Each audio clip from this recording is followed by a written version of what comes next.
Hello everyone, this is the Aurora RC Mini Fight.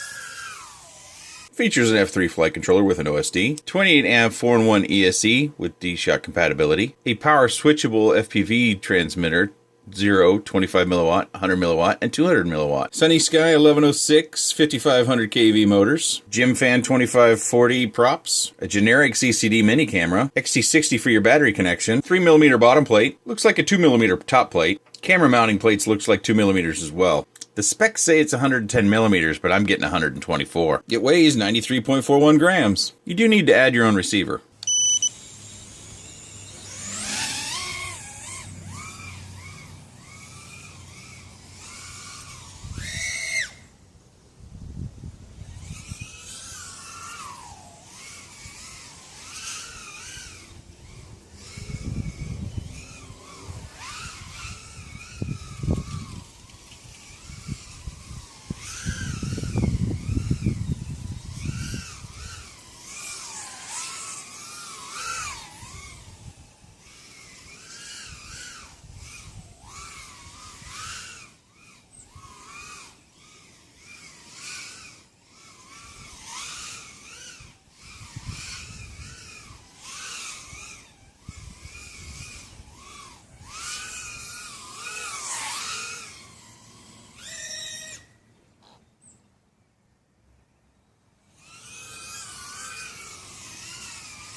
I think this is the micro to have in the 2.5 category, 2.5 inch props that is. And you might be wondering, what about the Baby Hawk R? Well, yeah, I have one of those. If you haven't seen the review, I could put it right up here. And the Baby Hawk R comes in at nearly the same price point. The Mini Fight is a little bit more expensive, I think $6. And it's in a little bit of an unfair comparison. I will give you that because we're comparing a 2-inch to a 2.5 inch. But I think the arms that you buy to get 2.5 inch props on this right now are a little bit spotty. I'm not sure if Emax has theirs out officially yet. Check the date this video is posted. I've seen some aftermarket arms put out by various places, but I haven't seen the official Emax 2.5 inch arms. I may have missed that though. So that comparison isn't really fair. But when it comes to the components and the performance, I would go for the Mini Fight. This one is available at a lot of different places, so you can get that, in the US. You could probably find it in shops in Canada. I'm not sure about the UK, but, Emax has a global reach, so I wouldn't be surprised if you can find this in a hobby shop near you, or at least in your country. whereas the Mini Fight, I believe, is only available from GearBest, and you could probably get a different version from Banggood as well. I think one of the things, outside of flight performance of 2.5-inch props, I've flown a number of vehicles like this that have the Sunny Sky motors on them, and sometimes the Sunny Sky motors are hit and miss, let's say. Sometimes you get extra vibrations, it seems, out of these. Like, if you look back at some of my other reviews of the SPC Maker products, many of them had the Sunny Sky motors on there. And I'm not going to just blame the Sunny Sky motors. It's possible that those flight controllers also were extra sensitive to vibrations. But the performance of the Sunny Sky motors can be kind of all over the place. And in the case of the Mini Fight, I think they found a good mix of stator size and also KV at 5500. Before I put this away, one other thing I want to clarify is it's a lot easier to mount your VTX antenna here. We've got a placement for our receiving antenna as well. And on this one, you'll see that I just took a zip tie and some super glue and I put it to the top because I want that video transmission to be nice and proud. I could do the same with the receiver antenna as well. But there have been reports of this canopy getting broken. There have also been reports that if you tighten these nuts too much, see that capacitor? It's just a hair. I think it's a capacitor. I'm not certain what that component is, so don't flame me out down in the comments. But we have a component here, several of them actually, that are very, very close to touching the carbon. And if that does touch the carbon, it will short out, and then you have an ESC that's gone. So Emax came out with a fix for that, and you can request that, I believe, via their Facebook page, or you can go to Thingiverse and print your own file. So that's one thing that comes out. And the weight of these two is very comparable. I believe it's within 4 grams. So that's kind of the end of my comparison to the Baby Hawk. We've got price point, we've got durability possibly, and performance that separate these two with only about $6 difference in actual cost. The Mini Fight is a much more traditional design. We have normal sand-offs, we've got a top carbon plate, and I kind of always think about this carbon plate being on top, that we could always go with 1.5 millimeters. You may feel differently, but I've got several quads, and some of them that I haven't brought to the channel, that have a 1.5 millimeter top plate, and as much as I crash, that hasn't been a problem. But the extra half millimeter is fine here. Our camera is kind of exposed, but in micros, you know, you really have to center that tree branch, and because your distance between your arms isn't that far, you're going to have to find a tree that would fit all the way back in there in order to smack this. Of course, you know, you're flying along at this angle, so if you hit a tree, the nose of the camera is just about even with the arm, so anything smaller than this. So that minimizes your opportunity to hit the camera, but there's always that possibility. And the Baby Hawk is exposed about the same, if not a little bit more. I don't know why we do this. I don't know what purpose this would serve, other than to help create a funnel for dirt or something to get up in there, because in forward flight, which we're doing most of the time, and even if you're flying backwards, that's not going to help you. It's not going to help. I guess maybe once you make contact and it rotates down, that might help, but by then your camera's already damaged if it's gotten that far in. So I think this is an area frame designers can actually save a little bit of weight and just go straight across. We increase our durability with our arms by just going straight across. We can increase our durability with the camera mounting plates here and just come straight across. I don't know if this cow catcher type of design is really of benefit. If you found a benefit or you think there's a benefit, whatever your opinion is, please leave that in the comments down below. I won't necessarily disagree with you. It's just my experience in flying these micros. I don't see where this would help us protect our machine in some way. We also have the LED and the buzzer, which works great. This one has been around a while, and you may wonder why my review is so late, and it's because of the weather. I hate to complain about things, but it's not really a complaint. It's just a complaint. It's just a fact of life here. This winter has been especially harsh. Maybe it's been more normal, and the last few winters have been kind of light. But so I flew this, and I only flew this probably about 12 to 15 times. I have about 11 files from the DVR that I kept, and I throw out the ones that are very short or just are terrible flights.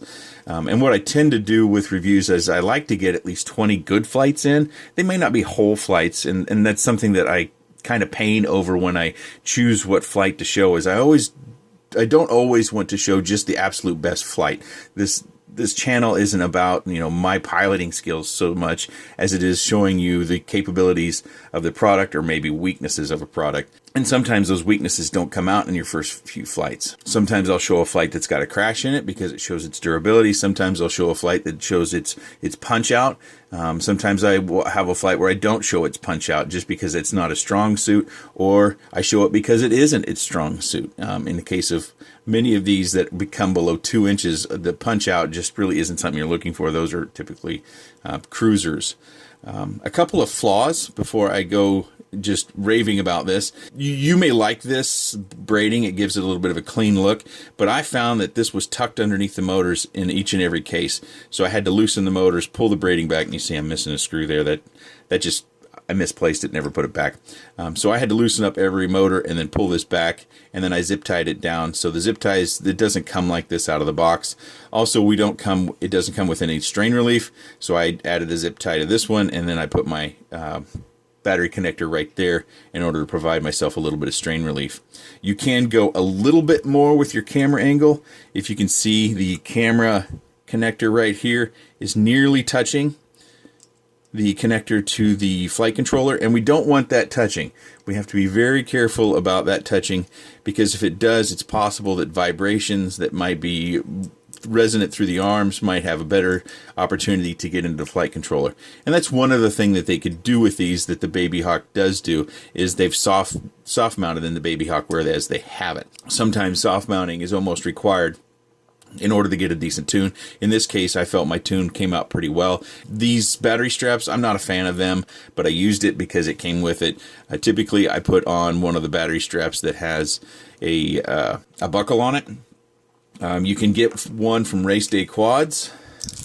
So you see RDQ, racedayquads.com, and this one is fairly wide. It's a little bit bigger than I'm used to using, but it has a rubber texture here to help extra grip for your battery. You can also get one from airbladeuav.com, and just shorten the name here, Airblade. And you can see that this one is quite a bit thinner, and in my opinion, the Airblade one is more micro appropriate, whereas this one is just kind of a length adaptation from a 5-inch quad. But the Airblade one doesn't have the rubberized texture, but it does have this. It's not a slick material. There is a little bit of grip that goes on throughout this strap. So these are, if you don't like those straps, these are two possible straps that you can get that'll help support your battery and make it sure it stays on your vehicle. So the VTX button that operates this little guy, I don't know if this is even going to come through on camera, but I'll put my little screwdriver right on it. It comes out next here to the antenna, so you're going to need a screwdriver. I tend to use something plastic so as not to accidentally short anything out if I've got the battery plugged in, which we'll need to do in order to change your channels and powers. And so you'll need to power that. Now, James Marler sent me an email, and he confirmed that you can get this VTX with some slight rewiring to be able to use smart audio so that you can change it via the OSD. I haven't done that in this case, but that's important information to note if you'd like to take that on. I believe he talks about rewiring it. If you're looking for that information, I will post it. I'll post his email, text verbatim. I hope I'm not offending you in some way. Verbatim down below, and you can take a look at that and possibly rewire your VTX to where you can make those changes via the OSD and on your radio. You can see here at this lower part of the camera that this used to be an orange camera because they've ground it down. Hopefully you can see that. There we go. They've ground it down to make sure that this camera can slide up and down. And I can't see where they have done that up in the top, but I don't remember it being ground down when I had the top plate on, put in my receiver. So don't be surprised if your camera starts to turn orange, because it looks like this one was originally orange and they painted it black, or whoever painted it black. And so you may, with some contact with rocks or whatever, find that orange starts to come out in your camera. One thing that's minor, outside of the cow catcher here and having this little hole that, in my opinion, will just funnel debris and dirt, you see how they have the motor protection built out here, and they didn't open that up. Now, oftentimes in these frames, we'll see where that is open. It's either for design purposes or for weight savings, which the weight savings would be so minor. I prefer this, because if you take an arm and you dig it down in the dirt, when it's open here, it tends to funnel mud or dirt or debris right down into your motor, and then you've got a different issue altogether, versus you're really going to have to bury it even harder in the dirt in order for that to happen the same way with it being solid out here. I would like to see manufacturers not using Phillips screws to tighten down our camera, because sometimes that can be an issue, and then tightening these down, you have to have just the right size, and you've got to have a good amount of pressure to get it as tight as you want, versus if they used hex screws like they did everywhere else, and which typically come with Runcam and Foxeer micro cameras, you can get those tighter easily without having to give it any strain or risk stripping the screw out. Overall, I'm very happy with this. I thought it flew great. I thought the performance was great. I do wish it was tuned for those that might not be well versed in tuning. You know, we've seen products from Full Speed and other companies come with tunes that are really, really good, and that makes it easier, especially for people who are just starting on their journey. I'll put my PIDs on the screen here down below. You can use those to get you started. I'm not going to claim it's the best tune in the world, but it'll give you a base, and it will fly like you see in the video. But I think that's one of the few improvements that they could make is the tuning. I would like to see more manufacturers give these to pilots, because they can then tune it, they can include that tune, it will be easier for people to get started flying, and also it ensures that the machine does fly. We've seen a number of products come out that they're almost unflyable, or even in the best case worst scenario, it's only tunable up to a certain point before you have to back off the tune because of vibrations. So if they fly these more before they sell them, it would benefit everyone. And I think, let me know if I'm wrong, but I think we would pay more knowing that a particular manufacturer has a pilot or two on staff that is actually taking the time to fly and ensure they're releasing a product that is flyable and that has a base tune at the very least on it. If you're looking at a micro and you don't want to build, I think this is the one to have in the 2.5 inch category. If you have any comments, questions, suggestions, or otherwise, please leave that in the section down below. I appreciate your time, and thanks for watching.